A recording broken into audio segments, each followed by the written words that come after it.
This movie assumes you understand the basics of the Hodir fight already. Conquering Hodir hard mode successfully requires 3 things. 1. Good DPS, 2. Not standing in ice, and 3. Solid management of the raid buffs. Good DPS is just a raiding basic. Your raid members simply need to understand their class and how to play it. However, raid composition can help a bit. While it's true that mages benefit the most from the encounter buffs, you don't need to stack mages in order to win. Other crit-based nuking range classes also do well here. Melee are no slouches either, although classes that get little benefit from haste and have low crit rates, like arms warriors, benefit the least from the encounter buffs, and they will end up with lower DPS. While hunters don't benefit as well from the encounter buffs either, they're a good way to stack the Singe debuff, since it's triggered by explosive shots ticks, and they can stand in a toasty fire the entire time without preferring to move out of it into a starlight moonbeam. You will want to run with as few healers as possible, so your raid needs to be very good at avoiding icicle damage. Make sure everyone has projected textures turned on. It should be on by default as of 3.1.1.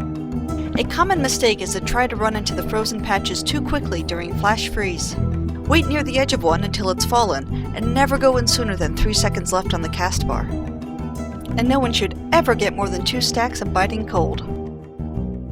3 raid buffs are the final key to the fight. The mage NPCs give toasty fires. These prevent biting cold from stacking and apply the Singe debuff to Hodir. This stacks up to 50% increased damage from spells. Moonkin drops Starlight, which looks like moonbeams, and they increase haste by 50%, both caster and melee. And finally, the Shaman NPC gives someone Stormcloud. This gives them the ability to grant storm power to 6 people, and that increases critical strike damage by 135%. Proper management of the raid buffs is important, although it can be a touchy subject for many guilds. See, every raider likes to see big crits and doing a lot of personal DPS, but the buffs make a bigger difference for some classes than for others, and that can be the difference between a kill and failure.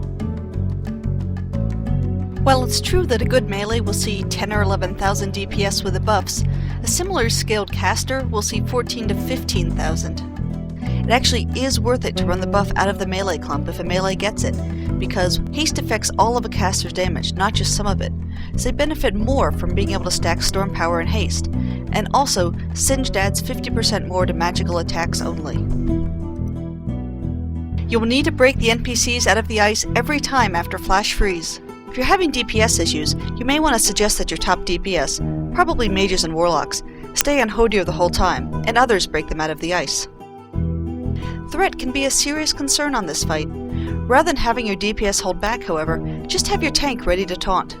A ranged DPS who is about to go over the tank's threat can warn him a few seconds in advance, and then make sure they stay out of melee range. Be careful during movement and flash freeze. If you're over 110% of the tank's threat, he will turn and one-shot you. Thanks for watching! Visit our Road to Algalon page for more strategy tips and other hard mode videos.